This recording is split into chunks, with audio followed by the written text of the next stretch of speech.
from the University of Louisville Alumni Club here. Looking forward to the big Kentucky Derby Festival. I hope you and your husband will be able to join us. I will unfortunately be at work this year, Saturday nights and all, but I'll be cheering you on from the Fox 2 studios, that's for sure. Very good.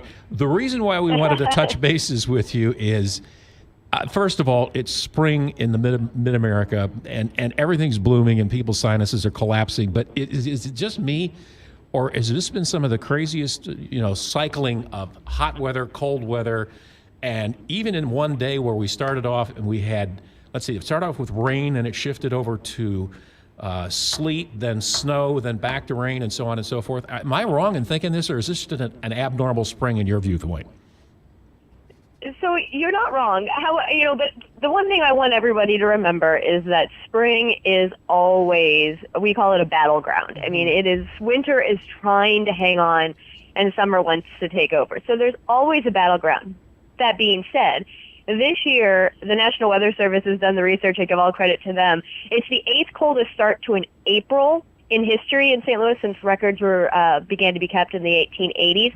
Quincy, Illinois, not too far to our north, it's their coldest start to an April. So this one has been a little bit on the, definitely on the colder side. It's definitely one that has not been much fun. Coldest temperature we saw April 7th. We got down to 24 degrees. We've had 10 days with lows below 32 degrees, and we've been below normal with our temperatures 13 days we're on day 20 here, so 13 out of 20 of our days have been below normal temperatures. So this has been a cold one for sure. Yes, it has been. Quincy, Illinois, I want to shout out to them. It's my hometown. Hey, there we go. Yeah. Okay, so Angela, I know that we were dealing with drought situations just last year, right?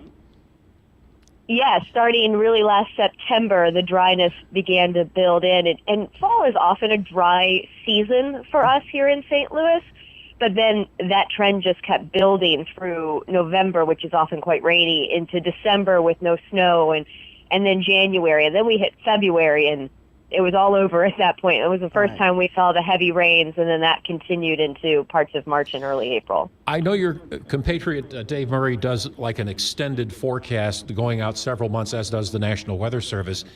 Do you think that we're going to see any major shifts as we get more and more into spring and then summer, or what are you hearing from people? Well, I could just say that it's July and August, and of course it's going to be warmer. But we are looking out and looking at the long range, data that's coming in. It does look like there'll be a shift here coming up into warmer temperatures for the southern half of the United States. You remember, this cold air has been getting all the way down to the Gulf Coast states, and so getting that warmth building to the south will eventually get here to that kind of midline of the country, and we'll get back to kind of a normal spring. It's just really hanging on this year. Couple of quick things just to, make you maybe not worry so much, but the latest ever hard freeze in the St. Louis area is back in the 60s, 1966, May 10th. Wow. So this can linger, and it has lingered. I know that it has snowed in the St. Louis area on April 22nd of 2008, April 19th of 2013. In fact, yesterday we saw it had been 80 degrees the day before, and we saw snow on April 19th. So this has happened in the past. This one, I think, because the cold has been the norm as opposed to being the oddity, where normally we're talking about warmer days and warmer days, I think that's why folks are affected by it quite. I know I've got to best go walk the dog here this morning, and I got to plan on layering up once again, which I don't like having to do in late April. Well, you don't have to worry about the dog because he's got a great fur coat. So he does. He's ready to go. He's happy when it's colder. In fact, he doesn't like the warm air that much. I can so he'd like it that. to stay like this. Angela, thanks so much for the time, and we'll talk to you again soon. Thank you for getting up and joining us this morning. Thank you for having me. You guys have a great day and great weekend. Angela Hutti, Fox 2 meteorologist.